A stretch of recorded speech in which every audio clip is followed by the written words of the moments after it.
And we know a guy that speaks nothing but truth, and his emote is live. So if you're a member, if not, you should be a member because you have access to all the great emojis and emotes. We got the new Doc emote. So if you're a member, go ahead and spam the Doc face because he is joining. There we go. Covers the Detroit Lions for Sports Illustrated. Detroit Lions on Sports Illustrated. You can check that out. Link is in the description. Host of the Detroit Sports Podcast, Lone Wolves Podcast, does great work. Our friend, and as always, brought to you guys by BetUS. That is John Maakaron. What up, Doc?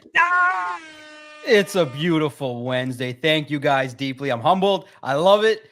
Thank you guys. Spam it. And real fast to address the commenters from last week. My wife enjoyed the fact that you all think I look like a garden gnome. We did laugh together. If I'm a garden gnome come to life, no problem. But I appreciate it. It made me laugh. You guys are the best. That's why we do this. And I want to let everybody know that Sports Illustrated is still iconic because the Doc's still part of it, and it's great. What's going on? What do we want to talk about this week? Spam the emojis, baby. I want to see it. Doc, these are the topics I love approaching you with because you keep it real and you're very honest about this type of stuff.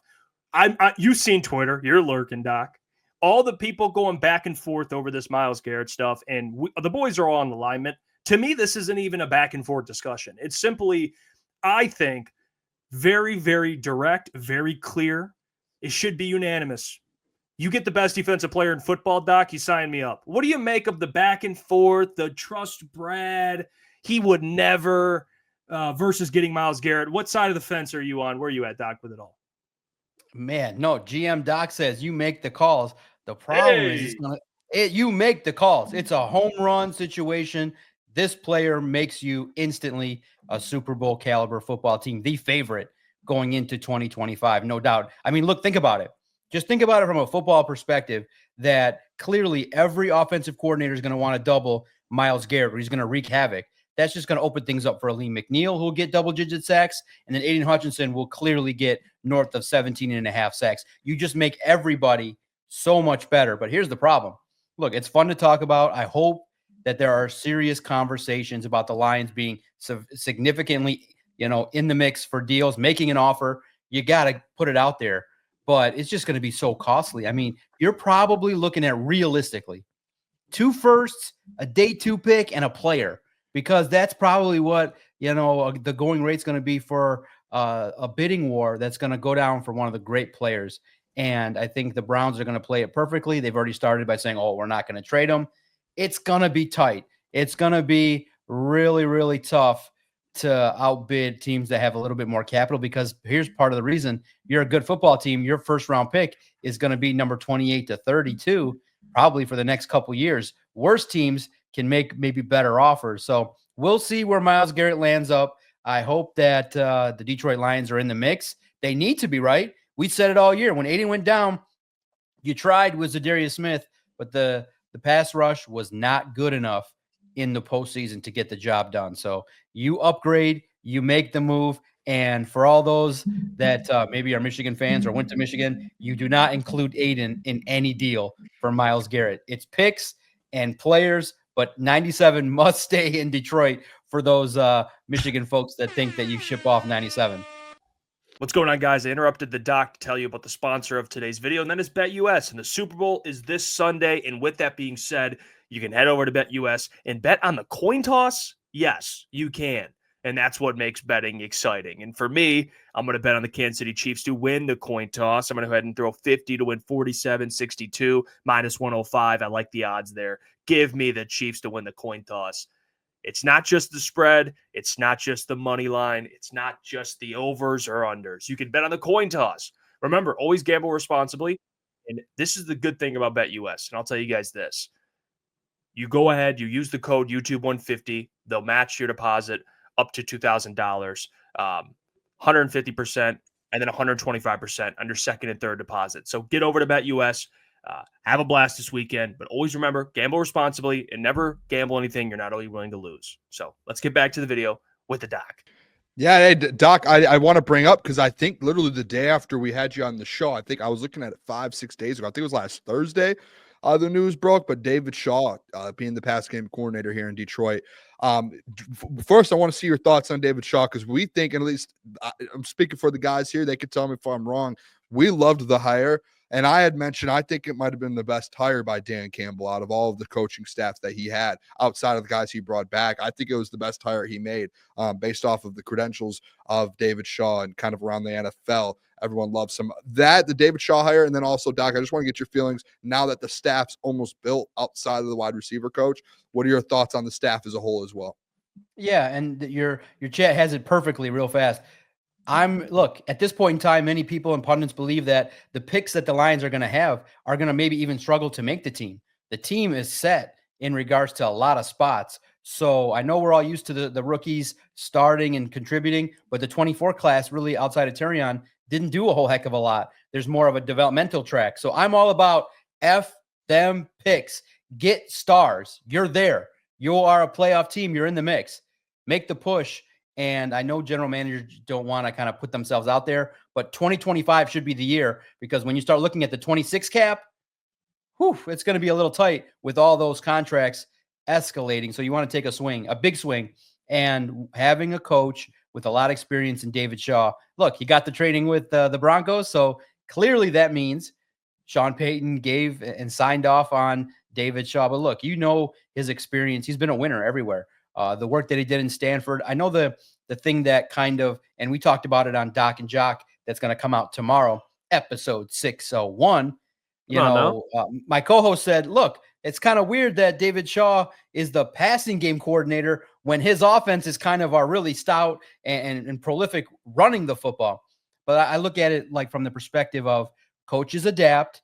He is the reason why he is in Detroit is because he is a John Morton disciple. They've been together. They've worked together with the Raiders back in the day. They know of each other. They're very fond of each other. So this is basically a John Morton hire, that he wants David Shaw part of the staff to be, part of the passing game and making sure that it's going to remain as consistent as possible. But I do think that there will be some influence as well. And you guys got to look at it like, yeah, they have their roles and their titles, but all these coaches meet and they work together. So Scotty Montgomery and David Shaw together, man, that run game is going to be great. And you're going to get better work from Jahmyr Gibbs and David Montgomery taking steps forward. David Shaw is an experienced coach that is going to definitely work well with Amon-Ra St. Brown, Jamison Williams, helping everybody, basically just a new voice to take everybody's game to the next level. I think it's a great hire. You knew the Bears were interested as well. So A+ hire. The coaching staff, I think you look at where the starting point is of those that stayed. I think it's great that Hank Fraley is going to be part of the staff. Scotty Montgomery is a future head coach. I think Kelvin Shepard clearly running the defense is going to make things better. I would presume that Deshae Townsend's still part of the staff. I think the secondary getting some continuity with Terrion Arnold and Rakestraw. And if Carlton Davis does return, I do think that the work that you're going to do, hopefully, developing in 2025 is going to be key, because I do think they'll make some moves in free agency, but I don't think outside of probably Garrett and maybe, another veteran edge rusher, if that doesn't work out, free agency might be a little bit more quiet. It might be centered more on their own guys. Carlton Davis, Derek Barnes. What do you do with Levi Onwuzurike, Tim Patrick? So free agency might be quiet on that first day. We'll see. And the wild part is the tampering period of all the days. I just looked today because people were messaging nonstop about all the talk about players today. Man, the legal tampering period is March 10th. That's the day before my birthday. All the hoopla is going to start on the 11th, which is my birthday. And then the action, I think, starts the 12th, where all the numbers get figured out and crunched and all that kind of stuff. So March, on my birthday, those 3 days, I'm not going to sleep. I got to be on my phone. And it's going to be a fun birthday to see what kind of early tampering the Lions do to get some players. But I like the coaching staff. I think that the coaching staff needed, when you look at it, take a step back, it needed a little bit of an overhaul, fresh voices, especially when you're running tough practices. And you do realize the loss of Tanner Engstrand is going to have some impact, but you got basically, the person that put the system in place in John Morton. But I'm curious to see how the Jets offense looks year one with Tanner running it. Yeah, Doc, and one thing you just brought up free agency, I think something that's kind of picking up a little bit of noise, we're going to talk about it later on the show, but I want to get your perspective, is Carlton Davis. He's a guy that people are saying, well, got injured, probably going to be coming back to Detroit on a low-dollar deal, but some other people are saying, no, he's going to test the market. What's your opinion as of right now on Carlton Davis' future with the Detroit Lions? Yeah, no, I think that dude probably is going to be thanking his agent, and his bank account is going to swell. I think that he's going to make north of 15 million because it's just tough. Yeah, I do think that he's going to make annually north of 15 million. I think that he's a player that all you need is two teams. I think Detroit's going to be interested because of the work that he did alongside Tyrion Arnold. It was good. I thought that he did enough to make the trade worthwhile. I thought that, okay, this is a player that can, limit and slow down a little bit the opposing wide receivers. So I do think that the Jets probably would be interested in making a deal, especially the key player that you want to pay attention to is DJ Reed. He's a free agent for the Jets. If he moves on, then you realize that, Aaron Glenn and Ben Johnson want players from Detroit to kind of help teach the other guys that are there the system and kind of the mentality. So I do think that Carlton Davis will maximize his opportunity to earn. I think that Detroit will make a push. I do think that the odds are in the Lions' favor, being that he's here. He's somebody that I think liked the opportunity that he was given. He was given a chance. The Lions made the initiative to trade for him. So that showed Carlton Davis that the team wanted him. That's a good start. Now, Aaron Glenn, that's going to be the factor. What kind of sales pitch is he going to make? What kind of offer is he going to put out there for Carlton Davis if a move is made? So we'll see. But I do expect that the Lions will try to sell it that Carlton Davis is a big signing when they bring him back. Yeah, Doc, another player I've seen a little more talking about, I know it's the offseason, so it's the perfect time to talk about these things, would be Graham Glasgow. Because Graham, to me, last year did not play well, and Taylor had his moments, but we've seen Taylor at his best. So I'm not too worried about Taylor. It seemed like he was dealing with injury. What do you make of Graham, though? Did Graham show a little last year that maybe his spot isn't as guaranteed as we initially thought? Maybe with Mahogany going into another year, he could potentially take that spot. What'd you make of Graham this year? And do you think that left guard spot is a spot that Brad Holmes is looking at? Well, in the future, a guy like, who they drafted could step right away in? Or what do you think about Graham?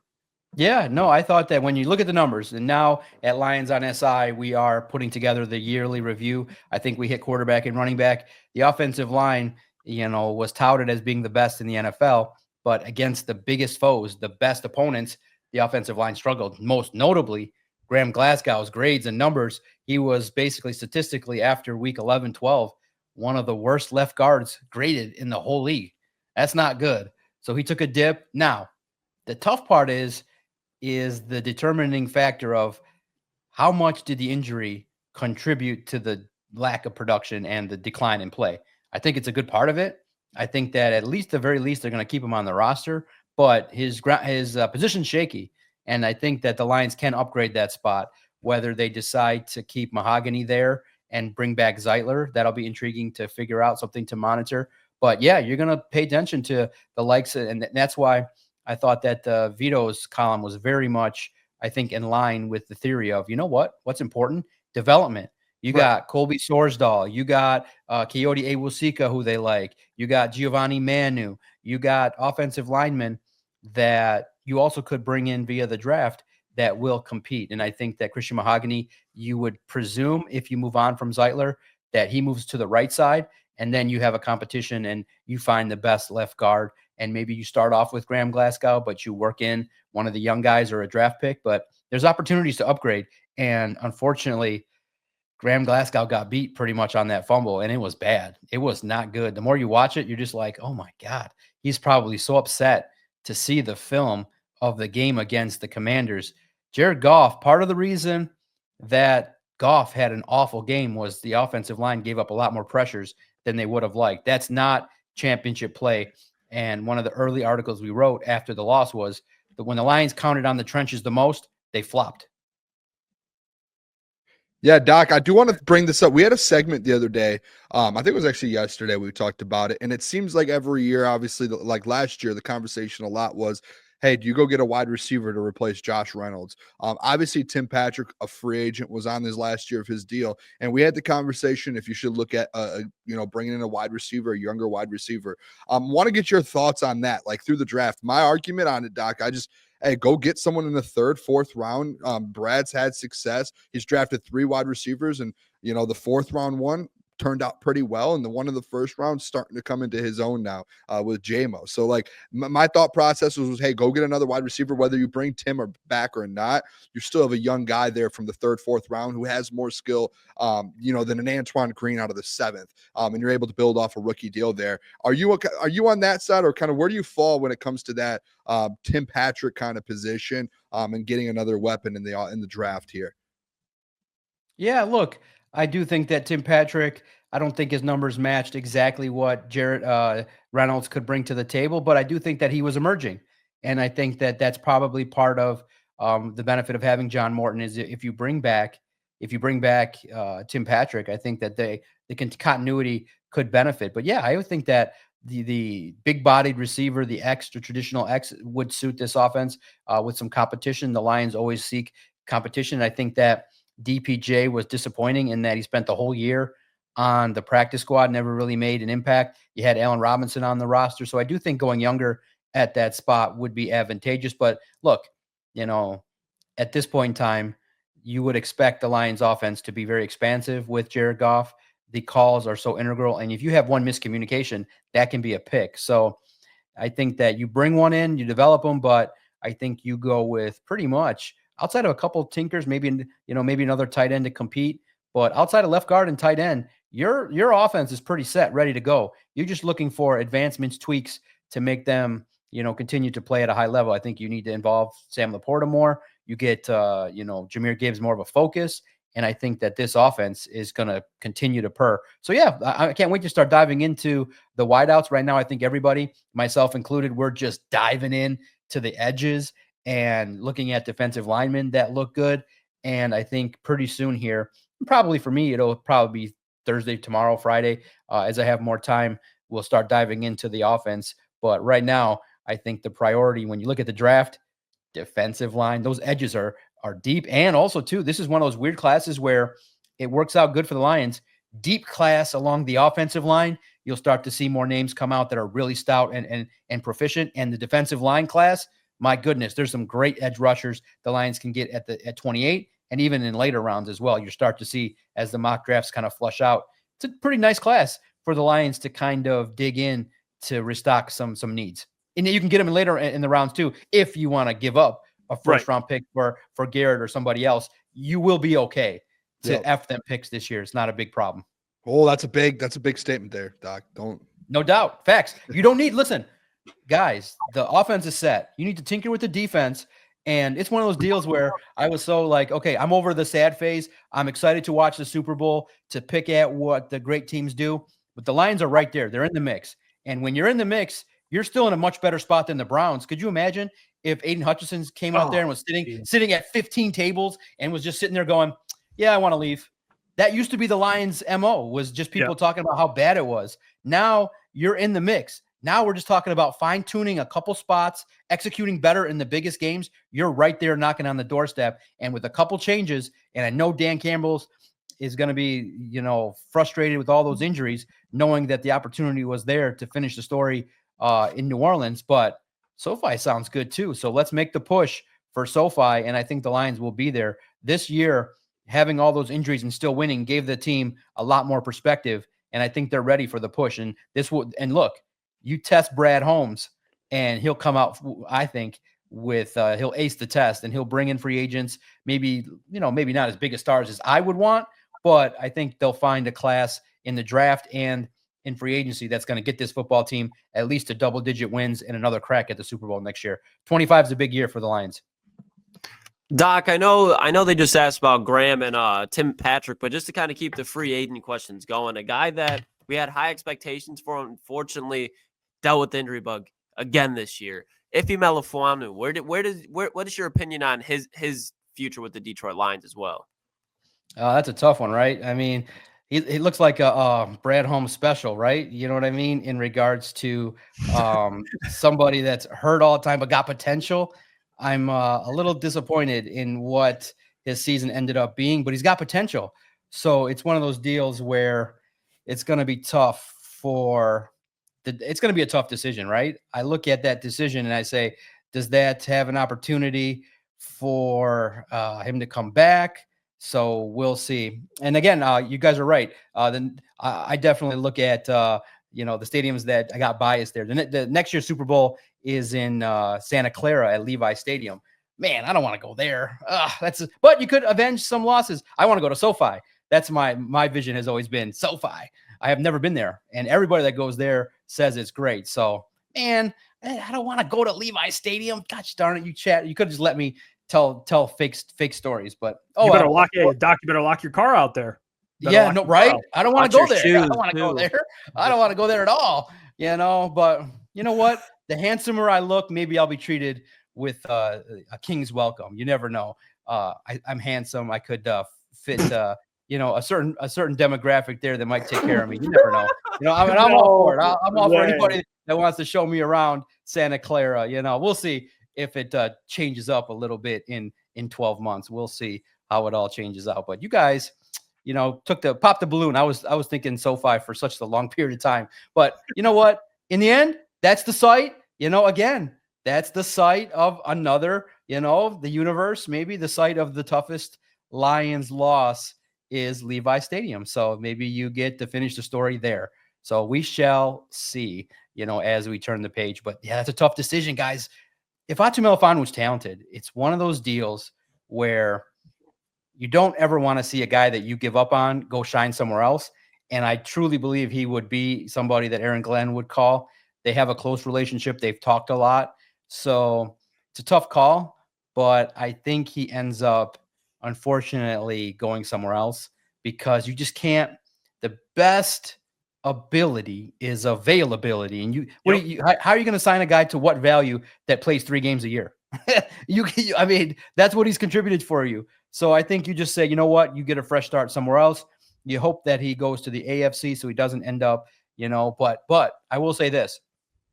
If there is a player that would come back to haunt you, it would be Iffy because he's got the talent.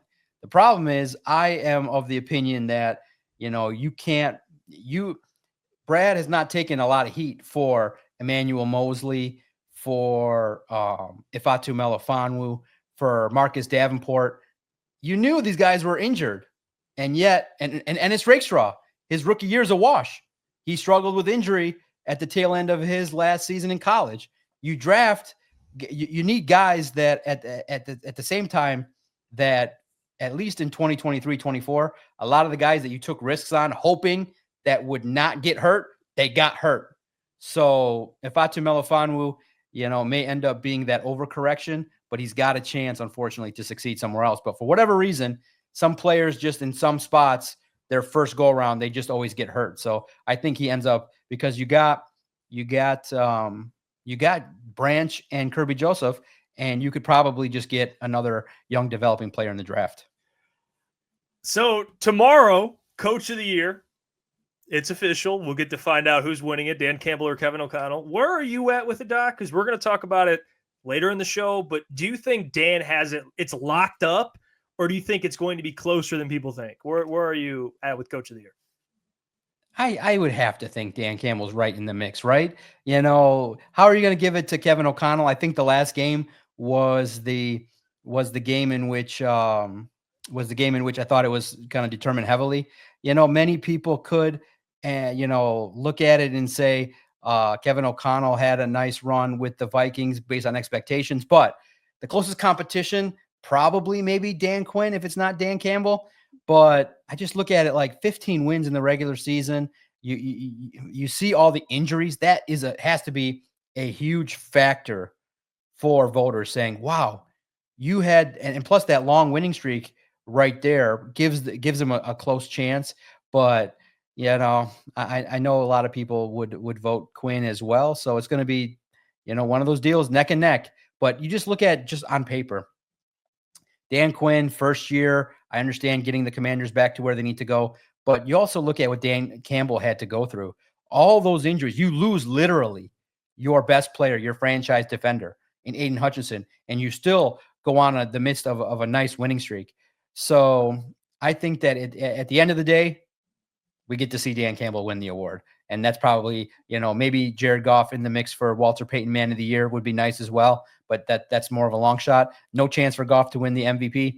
But I do think that at least one Lion for 15 wins, he would have got my vote. So I'm just going to manifest it. Dan Campbell, Coach of the Year.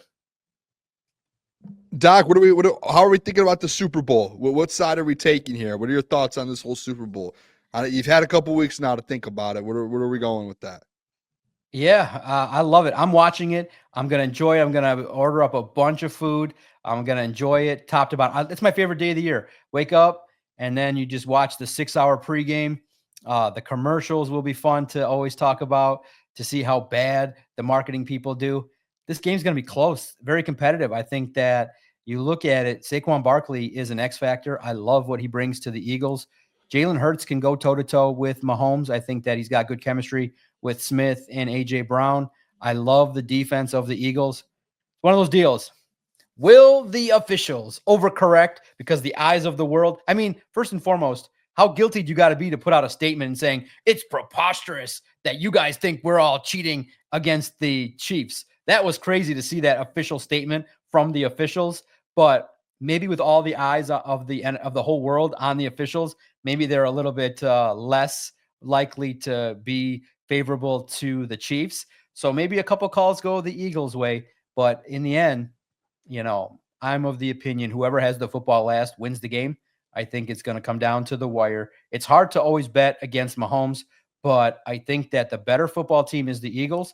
And if they play to their capabilities, the Eagles win this Super Bowl. You always go to the battle of the trenches. Offensive line, defensive line heavily favor the Eagles. And I just think that the one factor, though, okay, so if you ask me, it's going to be 35-31 Eagles. But you give Mahomes any openings, you make mistakes, you don't bring your A game.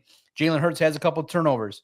You don't stomp on the Chiefs and end them. It's a 60-minute game. You play great for 54 minutes and you slack off the last 6, Mahomes will be right there to put a dagger in your heart. So you got to go take it. And I think that the Eagles will be the Broad Street Bullies and win the Super Bowl. Hey, Doc, I know we're talking a lot about Myles Garrett and him hopefully coming to the Detroit Lions. That's the best case scenario. I'm going to flip it. Where's the worst case situation for Detroit Lions fans for Myles Garrett to land? Where's the last team you want to see Myles Garrett go? Any team in the NFC North, Bears or Packers or Vikings. I don't know if the Vikings will make a serious push. What about the Commanders, Doc? What about the team that beat you? Yeah, the Commanders. Worst case scenario is in the division because then Jared Goff's going to run for his life. And then you're going to potentially face the opportunity to go on the road to start the postseason. Winning the division was nice, and you started to see the advantages. It unfortunately didn't go their way against the Commanders, but playing at Ford Field is an advantage. If he goes to the Commanders, that's also going to be an issue. That's worst case scenario part B. I think that he's going to like it there. I think that when you see the pitch that Dan Quinn could make, he could be that final piece for Commanders defense that has a great head coach that's defensive minded. So it's going to be interesting. It'll be intriguing to see where he lands. But guys, I think all the heavyweights, the 49ers, the Eagles, Commanders, you would think too, though, that there's a component here in regards to cap. I look at it like if you want to go and stay in the conference that you're familiar with, Patriots are nice too. You get to go with Mike Vrabel. You get to go with a guy with swagger. They got a lot of salary cap space, if my memory serves correctly, and they got an opportunity to build a nice football team. Now, they're a little bit further away, but they have also an opportunity to reward him down the road with a nice contract as well. So we shall see where he ends up, but I do think he ends up with a major contender, and I would put it at the favorite right now. Why not?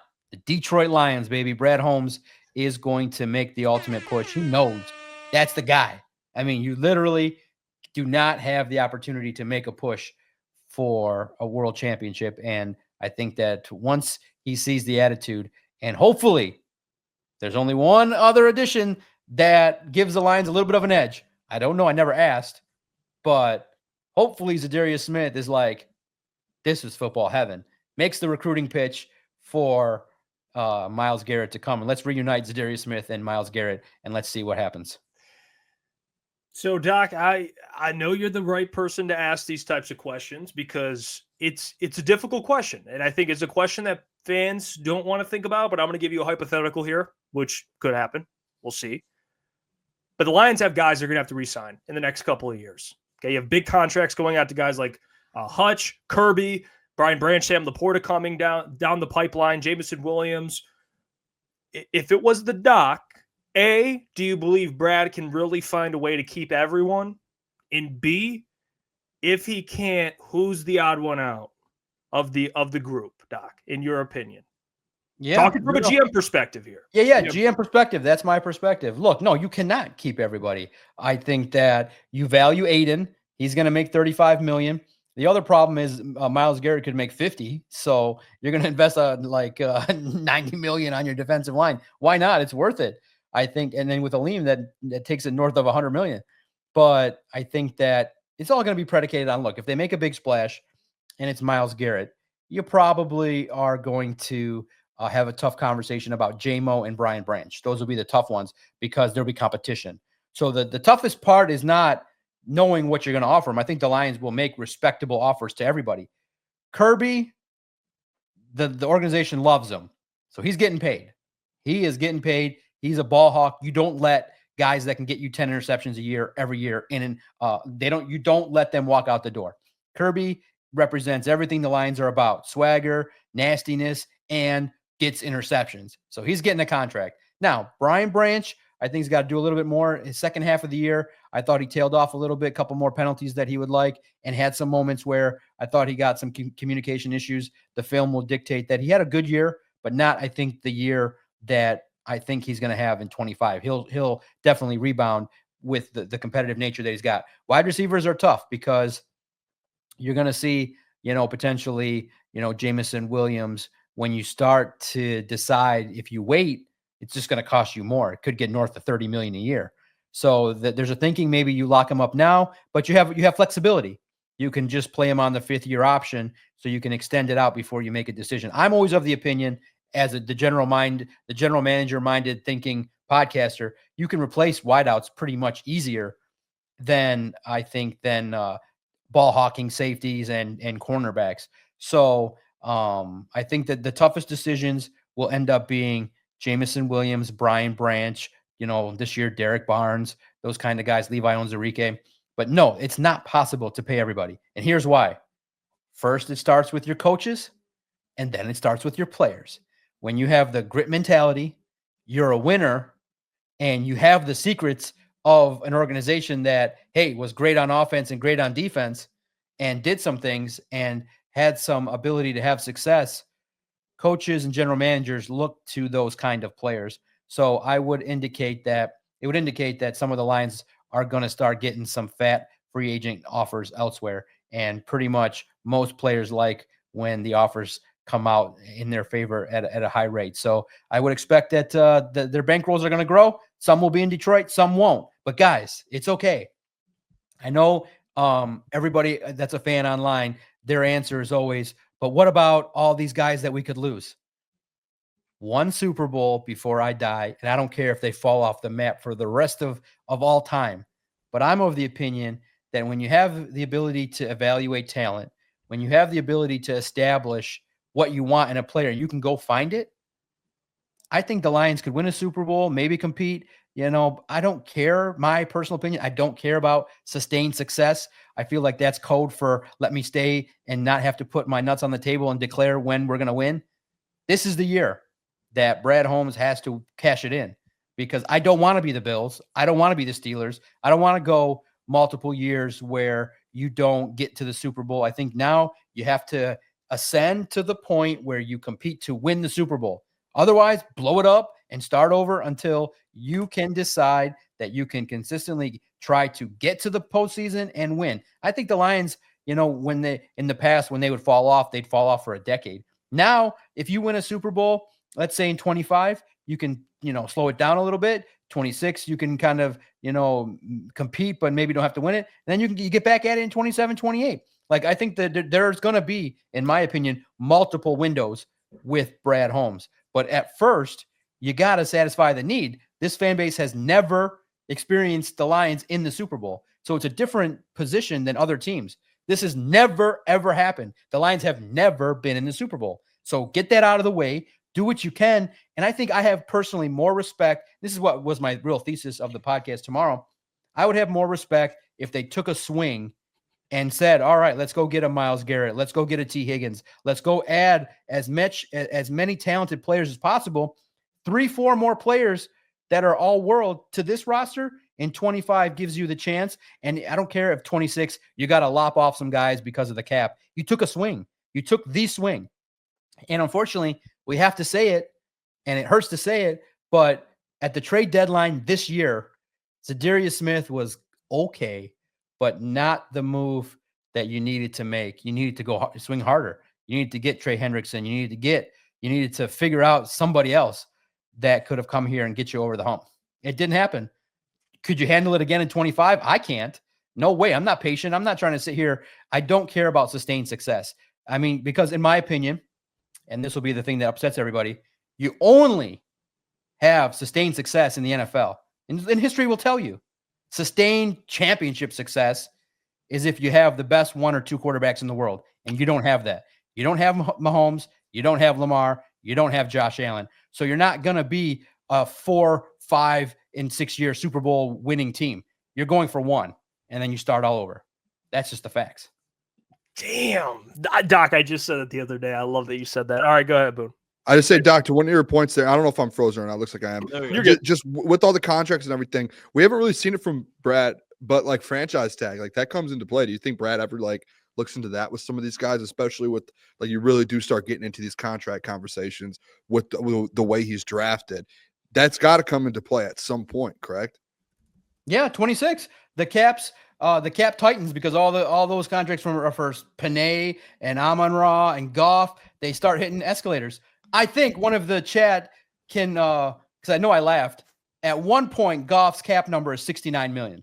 I know it's like his cap number will be $69 million. I know I saw it, and I knew I was going to laugh, and so I had to say it somewhere. But it's going to be super high. It's just going to be tough. So, I don't believe that, the people that say the cap is not real. Yeah, you can extend it and you can get it, but you have smaller windows to try and do it, because what will happen is, I think the word that people will start to get to know is Brad giveth and Brad taketh away. How are they going to handle when Brad goes to Jared and goes, yeah, Jared, we got to restructure, bro. We got to kind of spread some of it out for another 5 years. So I know you're going to make, this much this year, but we're going to have to cut that down. And he better take it. Like, you better be a team guy, better not cause no problems, because you need some more cap space in 26, but 25 should be okay. Even if you get Myles Garrett, you can spread it out and find ways. And they got good. They're starting off $48 million, 9th in the league. They have room for flexibility to maneuver and also restructure and also make some tough decisions. Maybe you lop off Reader. We did an article, Lions on SI. Christian did a great job. He didn't exactly title the headline the way I wanted, but because I always tell him, put the number how much you can totally save, when that's what we did last year. Put the number you can save by all the cuts, but you can go check it out. Lions on SI. We put a couple names of 5-6 guys the Lions can cut and get 5-6 million here, 5-6 million there to offset some problems. But 25, you're okay. You're good to try to take a swing. 26, it gets a little bit tougher. That's why the swing is the swing. That's why going for it in 25 is imperative. Not detrimental, not like all world deathly, but much more difficult to swing for a Myles Garrett in 26 than this year. Boone, you want to follow up? Yeah, I mean, I was just, that was kind of my thing. I guess I could break up too. I guess the boys want to know about the Pistons, Doc. Yeah, Doc, I want to ask you about that. What's been going on with the Pistons trade deadlines tomorrow? What do you make of Trajan Langdon, man? Tell me, Doc. Last time we talked about it, you were a little hesitant. Can I get Doc? Where are we at, Doc? Yeah. No. All right. I got credit from Montour. That's great. It was $69 million. Of course, that's what I said. I said restructure. Of course. All I know is I saw that 1 year it'll be 69 million. So give me credit. Woohoo. Listen, I'll let you guys worry about the cap and all that. I pay someone to do that for me. I just know the top end that, hey, they're in decent shape or not decent shape. That's all I need. All the geekniks can look at all the intricacies of who can win, and it's all there. That's not my deal. The numbers, I know, 2026, 69.6 million. See? Oh my. That number for some reason sticks in my head. I'm not sure exactly why, but I think there's news breaking galore. Shams is doing his thing, going crazy. Pistons, look, they're restructuring, making moves, doing their thing. I'm more in the how the F did the Lakers get Luka kind of conversation. I would be pissed if I lost $100 million because a team called me fat and publicly doesn't like me. They put out basically that I'm lazy, that I don't, and I'm still dropping 25. Like, if you're lazy and fat and still can drop 25 points, my God, I feel bad for Dallas fans, but how lucky are the Lakers? You got to look at that. They just landed a generational talent and only had to give up a guy 32 years old, 31, that people call street clothes. But that's here nor there. I just wanted to say that the Lakers are effing lucky. A team calls you and says, would you like, how would you be interested in getting Luka Doncic? Sure. How many first rounders? 4, 5, 6? What are we talking here? No, we're going to need the legendary Max Christie and a 2029 first and AD. And you're sitting there going, say that again? What? Are you high? Like, are you, that's the deal you want? Yeah, we're taking it. Yeah. Call me back in 5 minutes, because you hang up the phone and you start laughing. This Nico asshole is the dumbest GM in the history of the NBA. You didn't even want 1 first rounder and AD. That's it. That's the dumbest general manager probably ever walking the face of the earth, but they're out there. He should have got 4 first round picks minimum for Luka. Now the Pistons, look, man, they're an average football team. They've caught my attention. I like to watch them. They got to get back to playing a little bit more defense. I love the fact that Cade is emerging, proving everybody wrong. I thought that Cade was going in the direction of just kind of being overrated, but everyone like Corey would tell me, John, calm down. It's only 1 year. You got to get shooters around him. So I listened and said, okay, you're right. You probably could. And to me, I love Trajan Langdon because you can see he's got an eye for talent. You can see that there's moves. You can see that JB Bickerstaff has a pulse. Like, I don't know if someone needed to slip Monty Williams a Viagra to see if anything would stimulate. He was just sitting there doing whatever and stealing money. Like, I didn't know if the guy had a pulse. Bickerstaff has a pulse. He can speak eloquently. He can speak in a way where you want to listen. I love the spacing. I love the fact that they got guys that, hey, what a novel idea. Let's get guys that can kind of shoot over 33% from the three-point line. Let's get guys like Malik Beasley and Tobias Harris that can help Cade Cunningham be Cade Cunningham. So I love the Pistons. I love what they're doing. My trust level's high. And I also love what the Red Wings are doing. But the Pistons are back, baby. And I think that you recognize clearly, and I think everyone's always like, man, Doc, you're always so hard on the Pistons, because I love all the teams in Detroit. But I know bad general managership. I'm 45 years old. And when I was calling out Troy Weaver before anybody was, I was like, that guy sucks. And I know it for a fact. I said it to Jeff when he was at the old joint. I said it to everybody. I'm like, that general manager sucks because he's one single track minded and he's getting all these centers. He sucks. Like, he does not know what he's doing. And everyone's like, oh, let Troy cook. Let's wait and see. Let's wait about, he drafted Killian Hayes. Like, excuse me, he was never going to win. He was never going to shine. Killian Hayes was a bust from the moment that the commissioner said Hayes to be drafted at number 7. So I was screaming from the high heavens that guy sucks and Troy Weaver sucks and let's get this moving. And I had to sit there and listen to people attack me. Oh, no, Killian, he can cook. Yeah, he can cook my ass. He got cooked his way ass out of town. And you lost a fan in the dock for a good 6 months to a year, but I'm back on the bandwagon, baby. I'm watching. I'm into it. I love what I'm seeing. And I love guys like Sean that you're going to have next and the people that, that watch basketball that commit to that. I absolutely love it. I'm more of an NFL guy, but I know that the old regime was terrible from the minute that they started doing their moves. It made no sense. How many effing centers does one team need? Like, I'm talking about every single retread that was out there that was injured was on this Pistons roster. And I was like, you have got to be kidding me. These are not the moves that you got to be making. And then all the fans were just like, no. He's going to resurrect the bum from the Warriors that they developed and let leave. Guys, if the Warriors let you leave, you're a certified BOMB or BUM. So to me, this is different. This looks like an established general manager that can do some things and put something in place. And so hopefully this year is the first year of many more to come, but the Pistons are back, baby. Let's get on the bandwagon. Isaiah Stewart, let's go. Another OG bad boy. There you go. Hey, we appreciate you as always, Doc. Check out the Doc on X. He's tweeting. I've noticed you're tweeting a lot more. You got a YouTube channel now, Doc. You guys are, we're getting Doc. He's continuing to grow. Like I said, you're doing you good. know, I'm channeling my inner rage that's just ready to come out, that just needs to just talk a mile a minute and share all my passions galore. But guys, come on. I am married with 2 children, and if I had the secret dungeon downstairs, I'd share it. I mean, at this point in my life, if I was putting a ball gag in my mouth every week, I would share it. I'm okay. At 45 years old, I'm doing great, and I'm open. I'm an open book. That rage, I don't got. I got the strong hetero rage. Yeah, well, you know what? Glad you clarified that. I'm glad you clarified that, Doc. Follow the Doc on Twitter at Detroit Podcast. No Diddy, no doubt. Of course, no Diddy, of course. And we appreciate you as always. We'll catch you next Wednesday. I look forward to it, guys. Talk soon. There you go. Spam the Doc emotes. They're live for all the members out there. There you go. The one, the only, Mr. John Maakaron, doing some great stuff.